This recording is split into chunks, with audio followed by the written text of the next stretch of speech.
Hello, Trinity Tigers. Welcome to the fourth webinar of the Trinity Enrichment Lifelong Learning Series, a new service for our Trinity alumni. I am James Sanders, class of 1998, and President-elect of the Trinity University Alumni Association. It is my pleasure to introduce our own alumna, Thea Durfee, Polancic, class of 1990, who will be giving her presentation for today's webinar.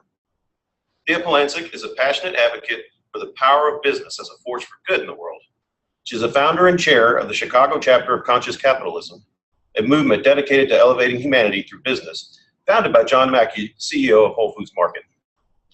Thea is also the managing partner of ClearSpace LLC, a consulting firm that she founded in 2002 that helps CEOs transform themselves, their teams and organizations to meet the challenges of the future and grow and thrive.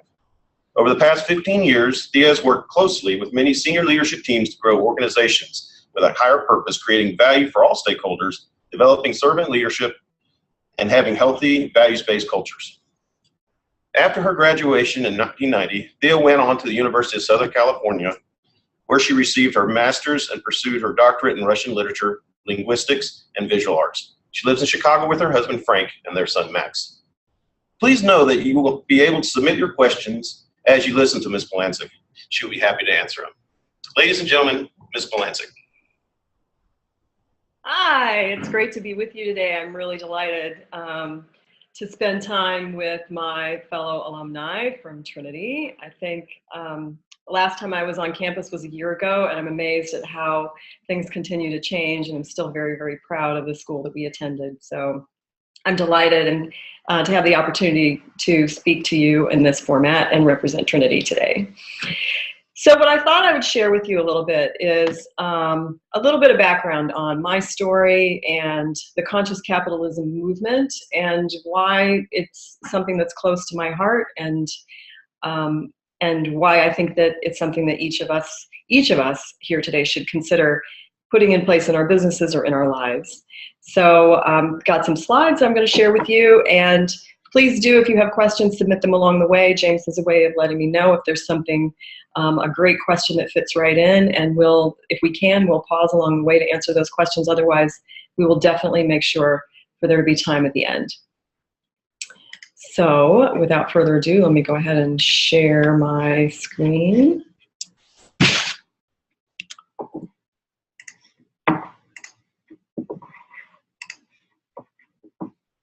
All right, we are cooking with gas. So first thing is that this is a little bit about, this is an intimate, it's a personal story for me. And I came across this quote by Rilke not long ago: "I live my life in widening circles that reach out across the world." And it feels like it's more and more relevant for each of us, whether we accept that fact or not. What we do has an impact on the world in a much bigger way than it ever has before. And it's part of what the impulse was for me to start the Chicago chapter of Conscious Capitalism and to begin to view my role as a business person in a different way. Some people say that capitalism is dead. We have heard today, especially ever since 2007 or 8, since the crash began, we have heard more that business is a source of problems in the world than it is a source of solutions. Businesses, we typically see business associated with images like this, and like this, and perhaps most disturbing, like this. For the first time in 2009, the approval rating of business was lower than that of Congress, which is obviously not setting the bar very high. And the Edelman Trust Barometer in 2014 showed the largest gap ever in business and government since they began measuring it in 2001. Engagement, we hear more and more about how people are disengaged. 87% of people admit to feeling disengaged at work. 88% of people feel that their companies don't care about them.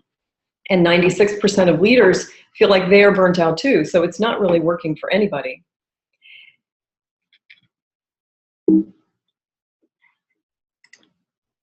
Or is it? Or do we want it to be?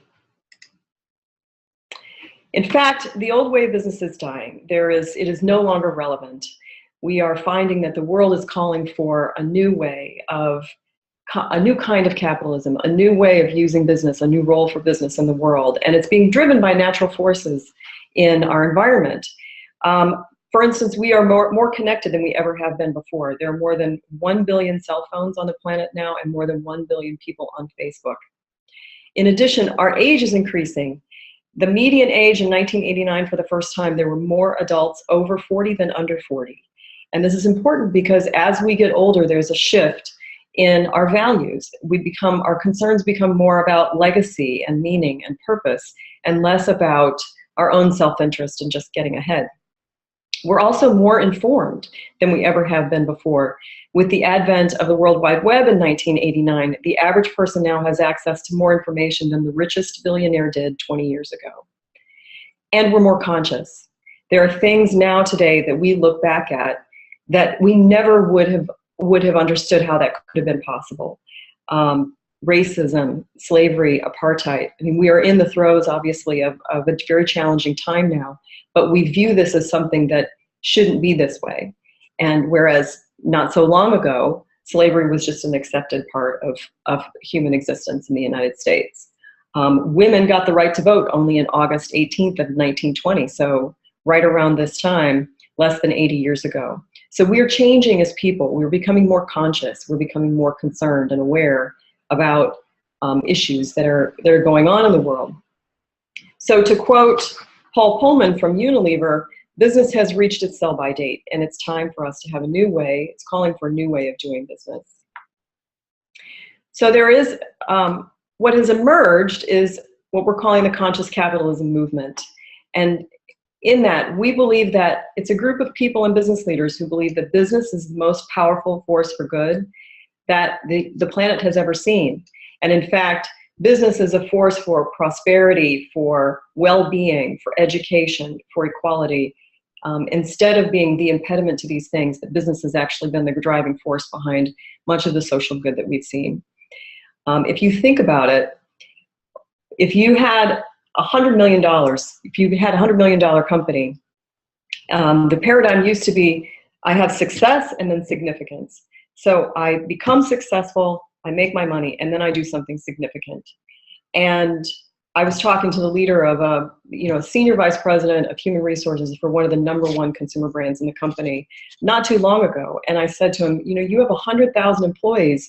What are you doing with that leverage? What is your personal purpose? And how are you using your role in order to make a difference in the world with that incredible opportunity that you have?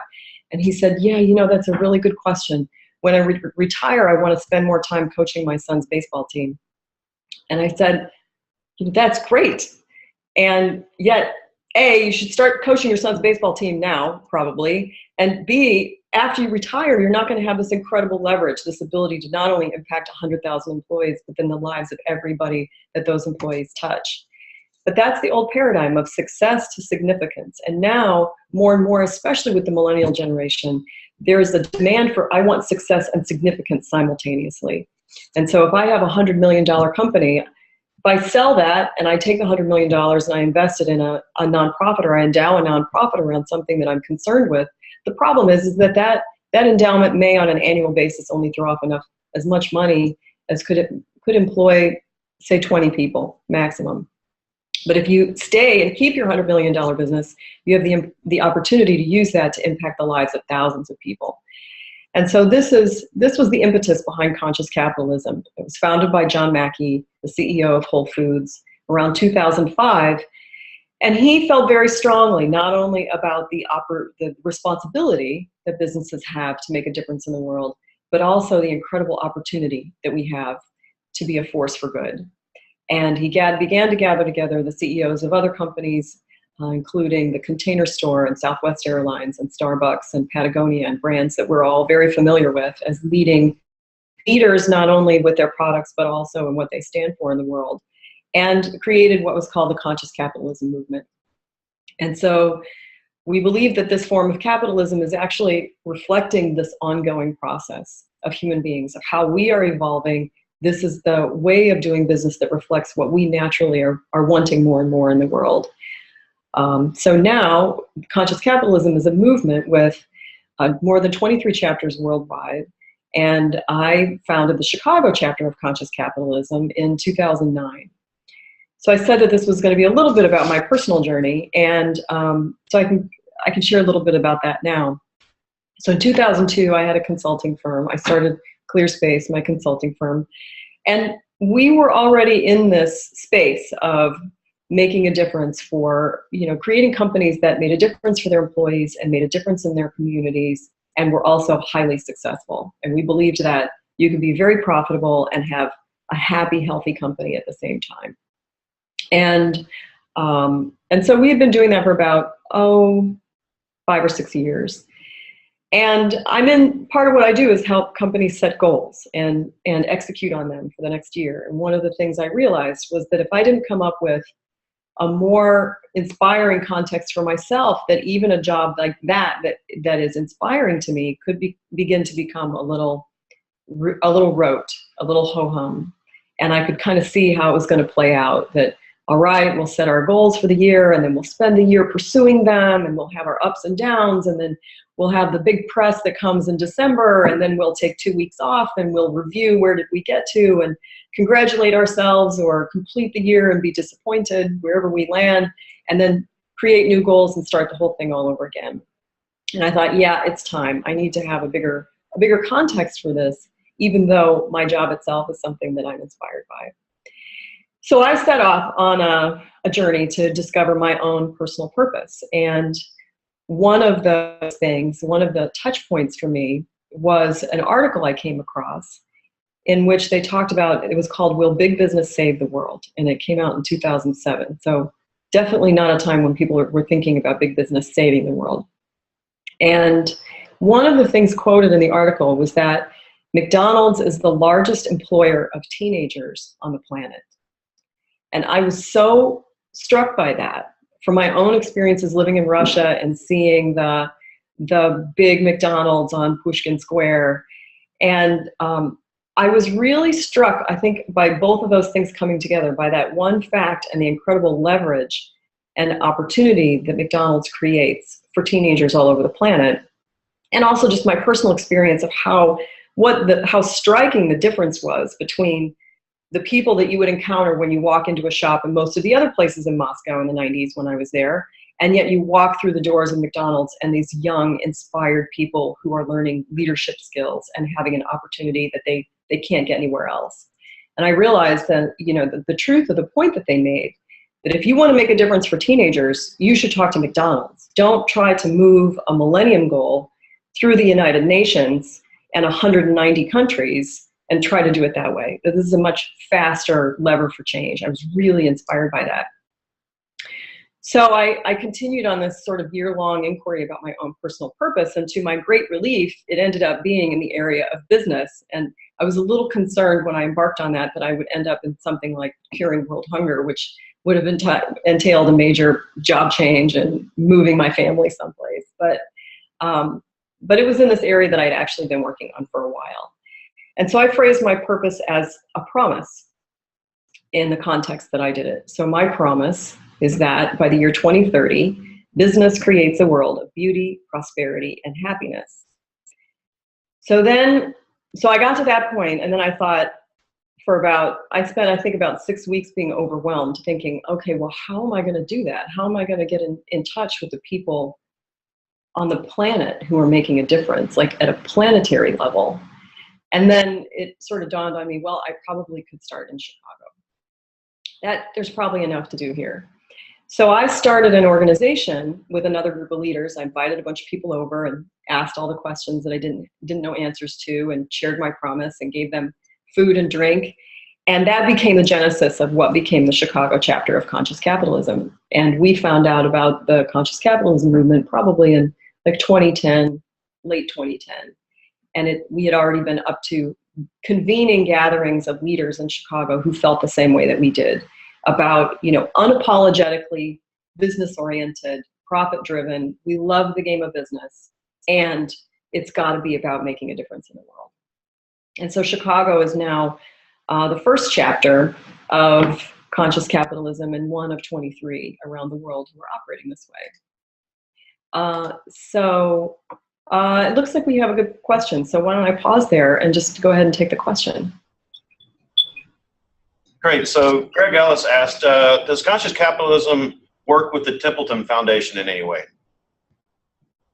Wow, that is such a good question. You know, I don't know off the top of my head at the national level whether they do or not, although it's reminding me that maybe 4 years ago, I think I connected with somebody from the Templeton Foundation here in Chicago, but it's not anything active. I would love to know more about that if you feel like that's a great connection. And my email address will be shared at the end. So, I mean, Greg, definitely shoot me an email if there's some inspired connection or action on your part that you'd like to take with that. Thank you. So I am multitasking, so I'm going to go back to my slide presentation. Bear with me. Okay. So that's a little bit of background. That's how we got here. And that's why I say the journey, this, you know, being here today is about my personal journey. I still have my day job. I have a full-time day job running ClearSpace. It's doing better than ever. I work with CEOs and their teams all over the country. I spend a lot of time in Dallas right now. And, but I have clients in the Netherlands, in the UK, all the way to really to the West Coast. And at the same time, we now have a leadership team of 15 leaders who all volunteer and help make everything happen in Chicago with the Chicago chapter that we have going on. So let me tell you a little bit more about what this is, what this conscious capitalism thing is, though. So there are 4 basic principles to conscious capitalism. The first thing is this idea that you have a business has a higher purpose, that it's not sufficient to just be in the business of, like, you know, engaging people and making money in order to line the pockets of ownership. So that you have a higher purpose, a higher reason for being. You're in touch with the difference that your company really makes in the world, as opposed to just running it according to profit. And we'll spend some more time on each of these. The second thing is that there's a stakeholder orientation. So this is as opposed to shareholder orientation. We learned, you know, especially in 2009, running a business just for the shareholders, especially if the shareholders are people, if it's a publicly traded company, those shareholders can, running the business for the stakeholder, who in many cases is actually the furthest away from the business, that actually isn't good for the business, and it's not good for the, ultimately isn't good for the shareholder either. So a conscious capitalist business seeks to create value for all stakeholders. The third thing is this conscious leadership, that it takes a particular kind of leadership to run a company like this. And then the last thing is conscious culture, that you have a values-driven culture. So let me dig into each of these. I'd like to share each of these with you. So the first one is a higher purpose. This doesn't mean a social mission, and it also isn't a trade-off between purpose and profit, but it's to say, we're clear about why this company exists. I mean, if you think about it, most companies were started because out of a desire to make a difference in some way. There was an opportunity to create value for someone or to solve a problem that hadn't been solved before. So the higher purpose, I mean, Louisville Slugger's purpose is to make players great. It doesn't have to be about a social mission, and that's where conscious capitalism is inclusive, but larger than what you may have heard of things like social entrepreneurship or social impact. It's really that you have a purpose that people are engaged in, and why they come to work. We know now that 85% of millennials will change jobs based on identification with purpose or values of a company. So it's more and more people need to know, why am I here? What is it that's bigger than all of us that inspires me to give my very, very best and drives that kind of engagement that we're looking for? And not surprisingly, companies that care about something bigger than selling their product actually sell more of their product. So if you think about organizations, companies like Starbucks, Southwest Airlines, Patagonia, when they put the purpose first, then you ultimately end up having a more successful company. You got to get the business piece right too. We'll talk about that. But apples for apples, if you're running against a competitor that doesn't have a purpose and people aren't clear, you're just not going to have a stakeholder network that is as engaged as if you have a higher purpose and you're clear about it. Here's an example. So Unilever's purpose is to make sustainable living commonplace. So a couple things about that I want to share with you about Unilever, and I want to make sure that I get them right. So Unilever, last time I checked, was a $65 billion company. They have 400 brands doing business in 190 countries. And they're one of 100 companies that together consume 15% of the world's total resources. So when you are at that scale, you have an enormous responsibility to begin to use your company as a force for good. And the CEO of Unilever, Paul Pullman, feels very strongly about conscious capitalism and about their impact, them making a positive impact on the world. So for instance, they put their money where their mouth is. So they've got, this is out of their 2015 Sustainable Living Plan, which is available online. They track and make public all of the different pieces that the specific pieces they've chosen where they want to make their impact in the world. So this also isn't just about purpose as an aspiration or kind of like the 1970s mission statement, the Dilbert mission statement generator. That's just a bunch of jargon. A purpose in the sense is simple, it's clear, and it touches people's heart. It engages them in something that is meaningful to them. Dan Pink, in his book, A Whole New Mind, and I know there are a couple good TED Talks with Dan Pink, he talks about how more and more the stuff that, getting the great test scores, passing the test, the MBA, unless it's MBAs are changing, but the MBA, your raw intellect and being able to get the right answer is no longer going to differentiate you. And it's your ability, more of that stuff can be done either by a computer or offshore. So what is it that differentiates you as a person? What is it that differentiates us as a company? And it's our ability to create meaningful relationships with each other, meaningful relationships with our customers, and meaningful relationships with the community that we serve. And so purpose fits into that meaning bucket. The second piece is this stakeholder orientation. So as I mentioned, it's the shareholder is a stakeholder, but it's really about this broader network.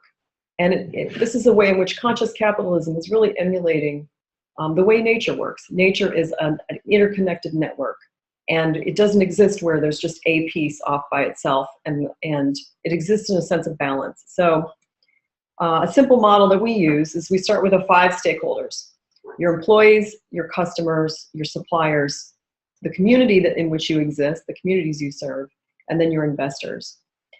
And so a conscious capitalist business is about engaging all of those stakeholders in what you stand for, in your purpose, and creating value for them.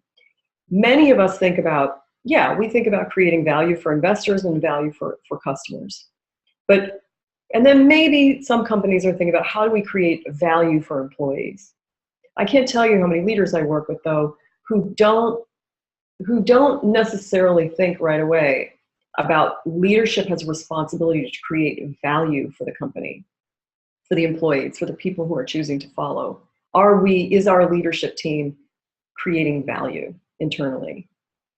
So employees are the third one, but then the things that seem to really be like unusual for us to think about, the brain shift here, is around suppliers and the community. How do we engage our suppliers in our purpose? How do we create value for our suppliers and are conscious of that? I spoke with Kip Tyndall, who's the CEO of the Container Store, and a guy named Chet Kaiser, who's the CEO of Iris USA, and they're the ones who provide all the boxes, all of the plastic boxes for the Container Store. And Kip and Chet talked about when they first met, when they were first beginning to explore having a relationship together. And you would think that the normal relationship is like, how do we drive costs down? How do we squeeze our suppliers so that we can get the very, very best cost? But if you're looking at a long-term perspective, that's not a way for your supplier to grow with you and for them to be sustainable. And so when the Container Store and Iris got together to begin to explore this relationship, from what they said, they spent sort of the whole first day just getting to know each other. And Chet Kaiser said to Kip, don't you want to talk about the business? And he said, no, we just really want to get to know you first. We can talk about the business tomorrow. And so that's, these are supplier relationships where we care about them and we care about equipping them for success too, because we can't continue to grow if our suppliers can't continue to grow. And then the community. how does your company create value in the community it serves? And my challenge is, how does the company create value beyond philanthropy and volunteering? So we tend to think of just like, oh yeah, we give a percentage of our profits to philanthropy every year. But how do you actually create value? There's a really cool example of a company that we work with here in Chicago that's a high grade plastics manufacturer. So all those tiny little components on your cell phone and things like that. And they realize that they have engineers who their customers love to spend time with their super wonky, super nerd engineers. I can say as a nerd myself. And so they created a playroom, like just a workshop where their customers engineers could come and spend time with their design engineers, and they could build things and 3D print things and just, explore problems together. But then they found that they weren't really using the space all the time. And so they started hosting STEM, science, technology, engineering, and math events for girls in San Diego where they were located, and started using the space for that. So that's a really cool way where this company was doing something to create value for the community in a way that directly reinforced their purpose and what they stood for. So a stakeholder value creation model, and not consistently putting one of the stakeholders ahead, just like nature, keeping the whole thing in balance and looking for win-win-wins. Because it's when you create that kind of a relationship where your employees and your customers and your suppliers and your community is highly engaged in your company's purpose, that is not something that could be copied by another company. If we think about long-term sustainable advantage, competitive advantage, almost everything we do these days can be copied almost instantaneously. Yet this kind of a highly engaged stakeholder value network is something that would be very hard to replicate by your competitors. The third piece is a conscious culture. So what we mean by this is a values-driven culture where you will hire and fire for values.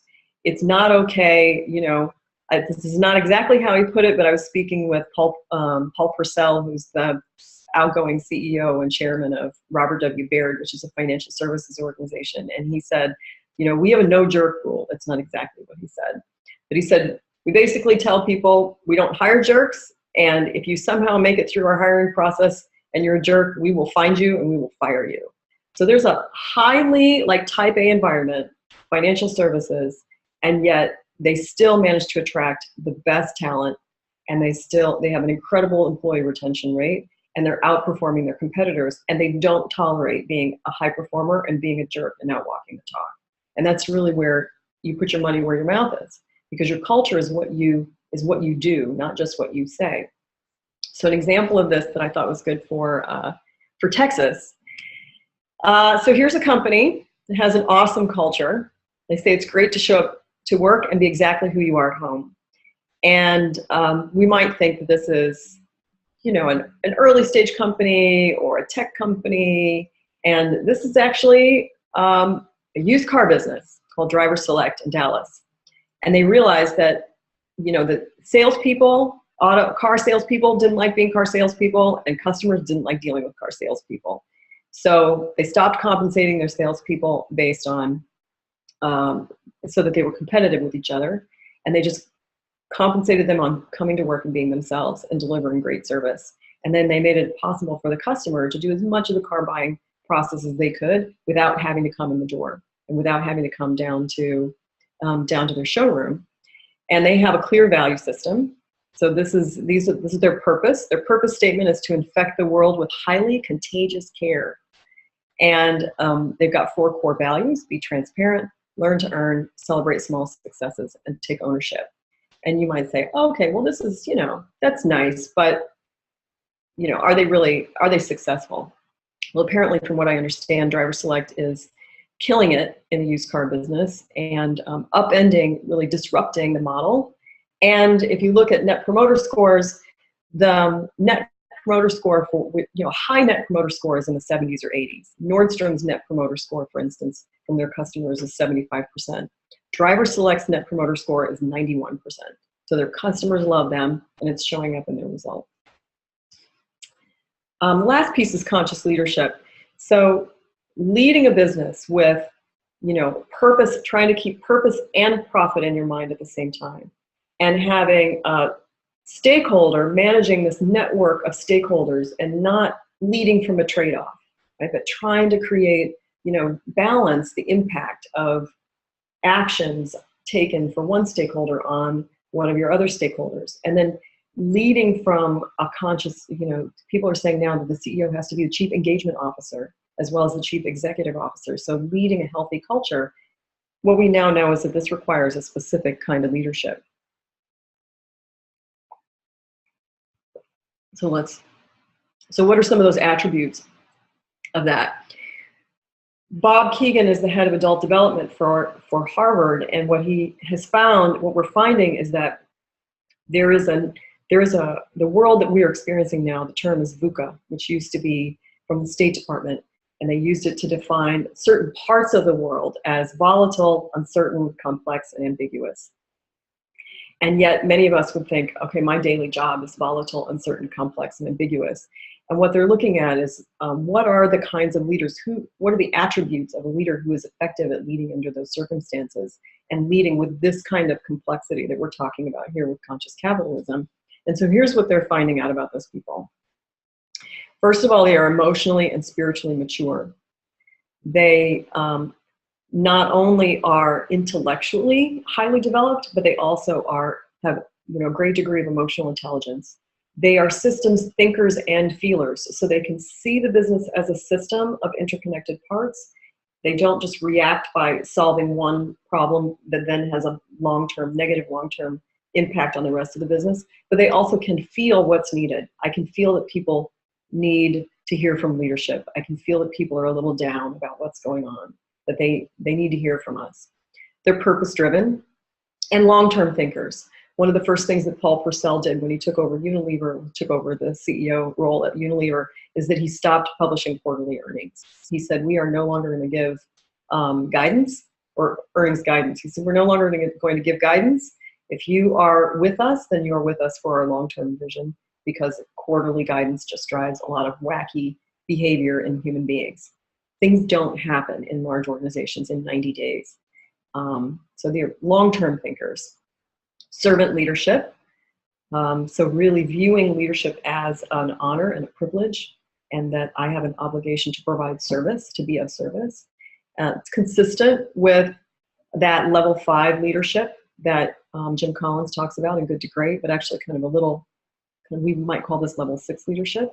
And then the last thing is a great capacity for love and care, which may sound unusual to say those words about business, but more and more we're hearing the L word used, and that people want to be able to feel like they can care for each other in their work, care for their customers, care for their suppliers, and like Southwest Airlines. I mean, love apparently is a pretty successful value to have. So this is some of the attributes we know about leaders who are like this. There is a book called Conscious Capitalism that was written by John Mackey and Raj Sisodia. And one of the things that they say, this is just a quick quote from the book, but that conscious leaders ultimately then seek to make a positive impact on the world through their organization. They deeply embed a sense of shared purpose, enabling people to derive meaning from their work. They help people grow and evolve as individuals and as leaders in their own right, and they make tough moral choices with clarity and consistency.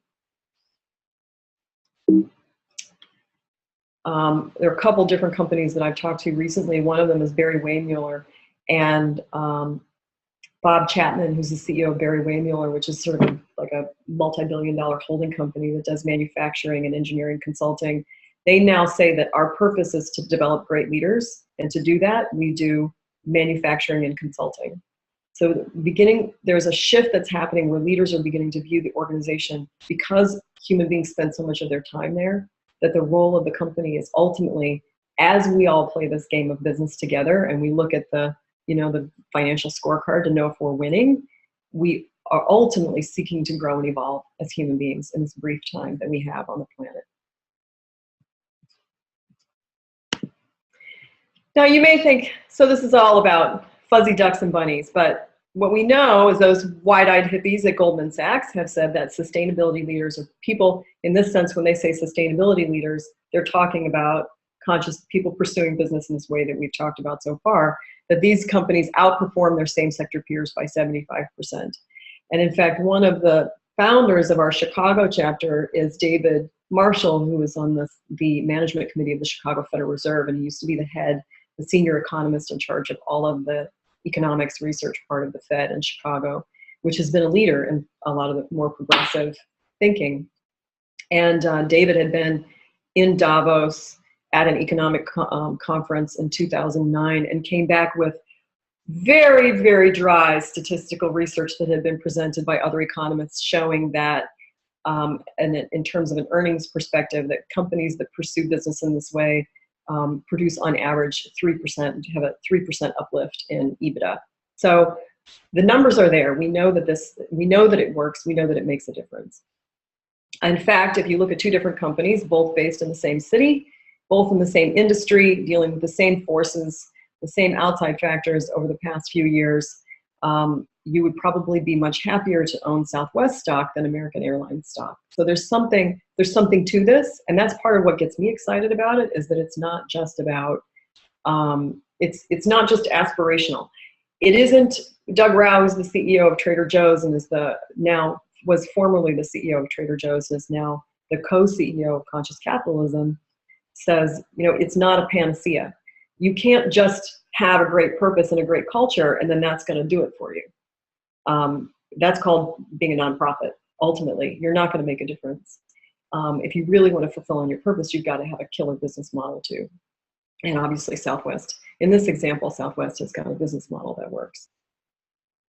Here are some of the other companies that are associated with it at a national level. So there's the usual suspects, things like Whole Foods and Patagonia, consumer brands that are kind of, green feeling consumer brands, but also, First United Bank and Satori Capital, private equity, Leonard Green Partners, Tata is a huge Indian company, and companies like Baird and the Motley Fool and Interstate Batteries based in San Antonio. So one of the things that I wanted to also speak to, especially Salim and I were kind of talking about the talk, was that you may be saying, well, I'm not the CEO. I don't have the opportunity I can't impact my company moving in this direction. What can I do? What can I do from the middle? We have a lot of people engaged in Chicago who either own small businesses or they are maybe not that level 2 leader, they're at the next level in their leadership, or they're, a brand new leader inside their organization, just coming out into their first role in the business world. And so what we would say is that we say leadership is holographic, right? What I do at my level impacts a level my team and impacts the organization. And something like Conscious Capitalism, it operates at the level of the organization and the team and the individual too. So look for yourself. What is your personal conscious capitalism? What is your purpose? What do you stand for? There's some good, we can provide some resources in the footnotes, in the liner notes for the presentation today. I really like Tim Kelly's book about purpose. It's on Amazon. But a good place to start is just what's something that I stand for? Or what's one thing our company stands for, to sort of get you out of the mission statement thinking. Who are your stakeholders? Who are the key people in your role? Maybe you're the leader of a team, or maybe you are a solo contributor. Who are the different people who count on you to make a difference? You've got maybe family stakeholders, but maybe there are other internal customers that count on you. How am I doing at providing value for all of my stakeholders? We worked with a team based in Dallas in the healthcare business, and so the leader of the team wasn't the CEO of the company, and it was kind of the next 2 levels down, and they realized that this was more of a sales and delivery part of the business. They realized that one of their internal stakeholders was the IT department and the finance department, and they were not treating them like customers. In fact, they were treating them like the sales prevention department. So no matter where you stand, just doing a quick kind of round robin on who are my stakeholders and how can I improve the value, who am I neglecting, is a useful exercise. In terms of culture, what are your values? What is your walk the talk? And are you walking your talk? Maybe you haven't taken a moment to think about what your personal values are, and this would be a good time. Or maybe you have and you haven't thought about them in a while and you've been walking a different talk. But wherever you are in that journey, it's great to sit and reflect. Summertime is a good time to do that. Just kind of reflect on, what is it I really want to say I stand for? What do I want my brand to be? And then the last thing is conscious leadership. There's so much happening in terms of leadership content that's available out there. But what am I doing to develop myself to be more of a systems thinker and feeler, to be that left brain and right brain and left brain person that Dan Pink talks about?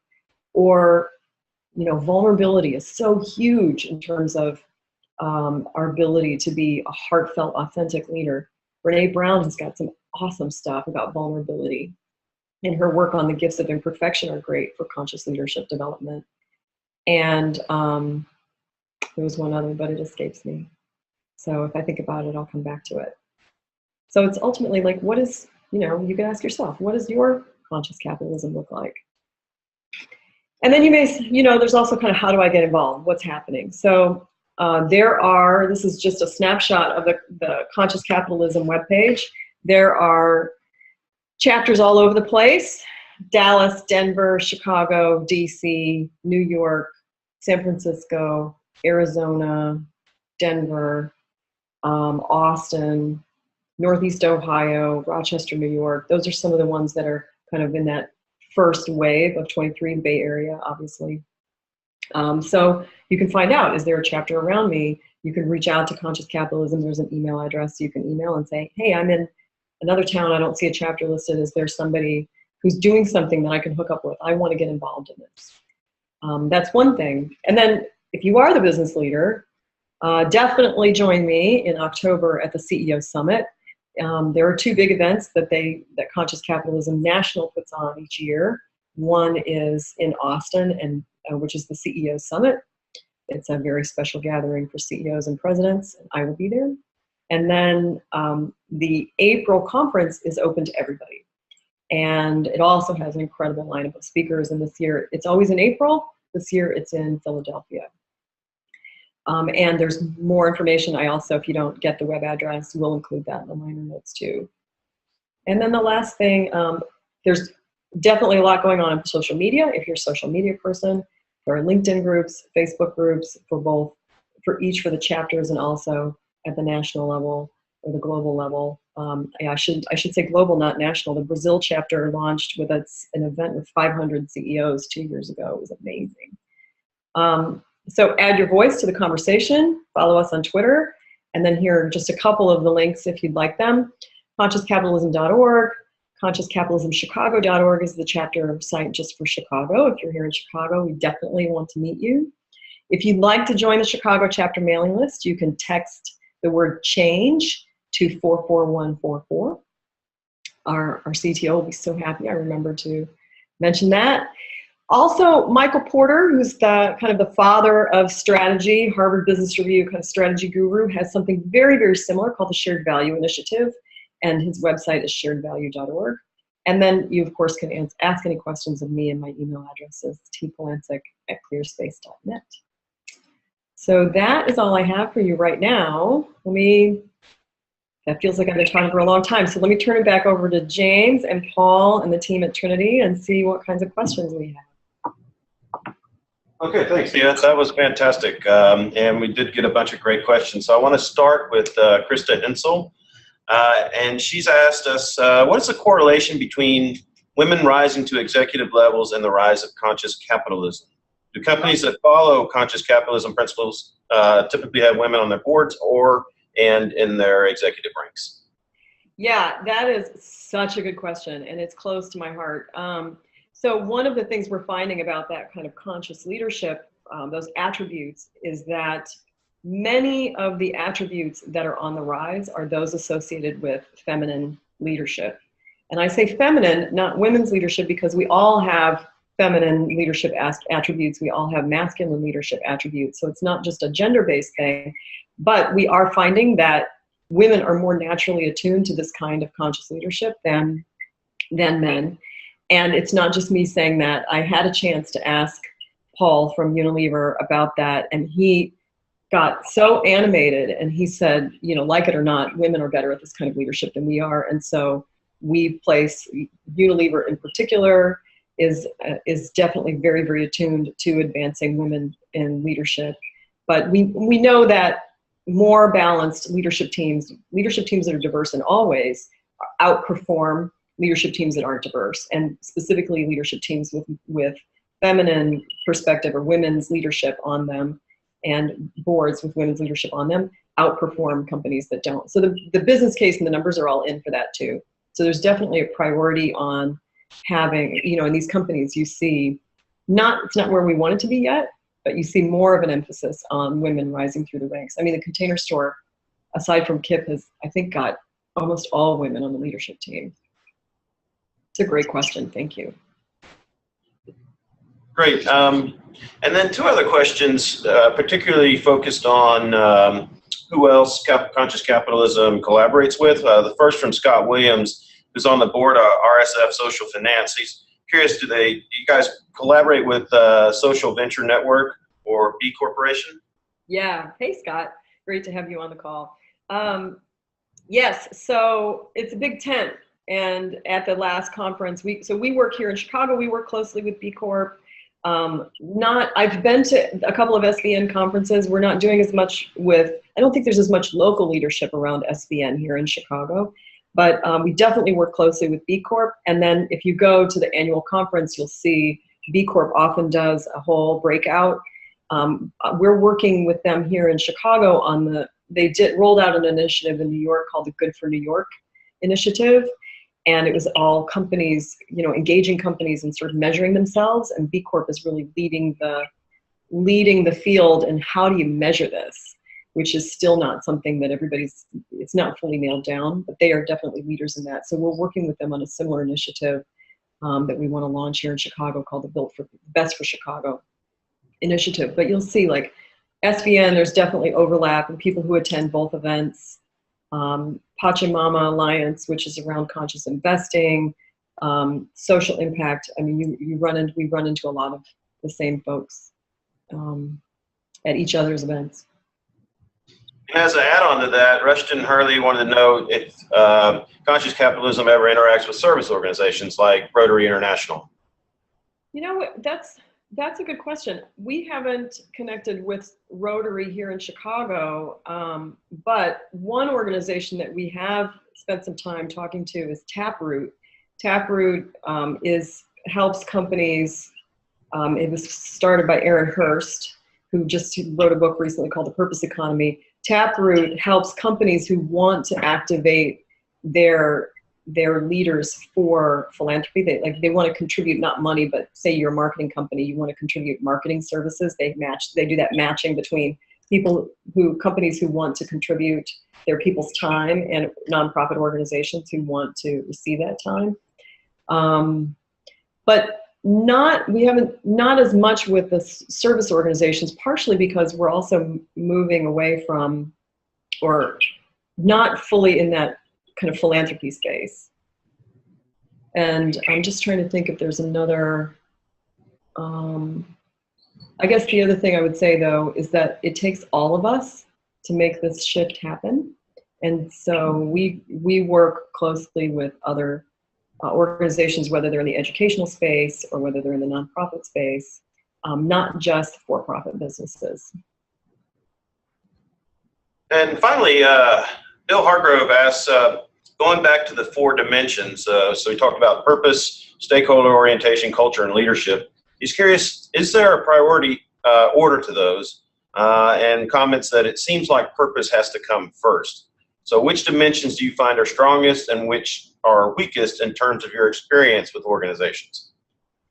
Well, there's 2 parts. That's a really good question too. There's 2 parts to it. I would say the second piece of this is sort of, there's an implied question, where do I start? And we would say start anywhere. Start in any of those 4, because you're going to get pulled into the other ones naturally anyway. And there is no right way, and that this is a journey. You know, if you talk to the CEO of Interstate Batteries or US Bank and ask them how it's going, they'll tell you, I don't know, because it's only been 10 years that we've been on this path. So it's not a place to get to. It's certainly a a journey for the organization. That said, purpose is really your North Star. And it feels like, that has to be at the center of your stakeholder model. And that really is like, what are we pursuing? People want to know, what are we playing for? And that's sort of like that's the why, the big why do we exist? And so to me, if I'd say start anywhere, I would say start with purpose. And the purpose, we're seeing purpose is becoming, I think Richard Branson had a post last week, the founder of Virgin Airlines, about, I don't know, is purpose the new something, but it was kind of getting at this idea that we're going to see sort of purpose washing, where companies kind of slap purpose on the outside of the company as a branding exercise, yet still aren't really walking the talk of that internally. And customers will know the difference. And so what we say is purpose starts internally, and it should be very personal, and it starts with the personal purpose of the leadership team. When we're helping a company discover its purpose, the first thing we have the leadership, the CEO and the leadership team do is each person inquires into and comes up with at least a draft statement of their own personal purpose. So I'd say start there. All right. Back to the audience. We have time for maybe one more question. If any others can come in. And one did. Just a moment. So Jeff Thomas asked, Thea, do you have a favorite strategic planning resources or any favorite resources that tie into conscious capitalism?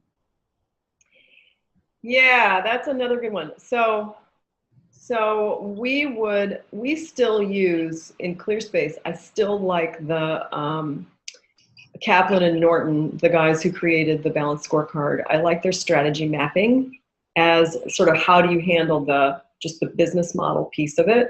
If you say the purpose is our why, and that's our North Star, that's what we're pursuing, and our values are the channel that define what we will and won't do for money in pursuit of that North Star, then the strategy is sort of how do we, what's our 1 or 3 year course that we're going to set.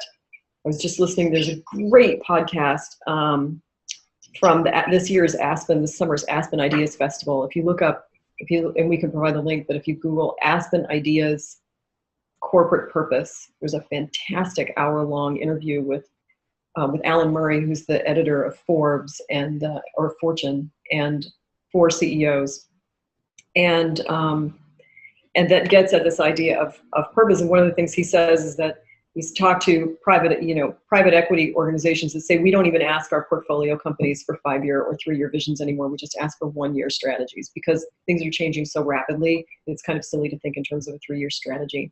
So that's just sort of an aside. But in terms of that, figuring out what course are we going to take over the next 12 to 18 months or 24 months, I'd start with the strategy mapping piece, and also a great facilitator makes a huge difference. Dedicate the time, be willing to take a couple days.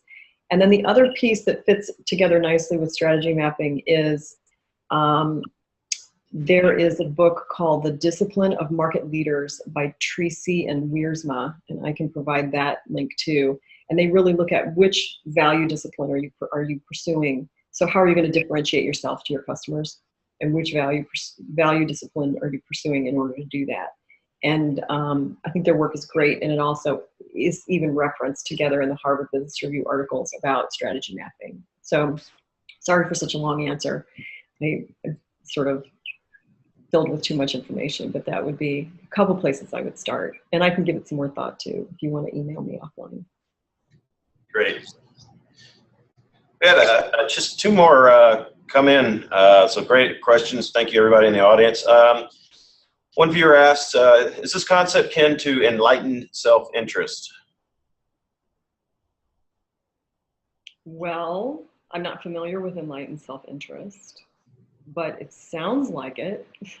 I mean, here's what I would say if I were going to make something up. If this were an exam at Trinity and I hadn't studied and I were trying to make something up, I would say that ultimately capitalism it's not only altruistic, right? So it's not about sacrificing what works for the individual for the sake of the greater good. I lived in Russia. That was called either socialism or communism.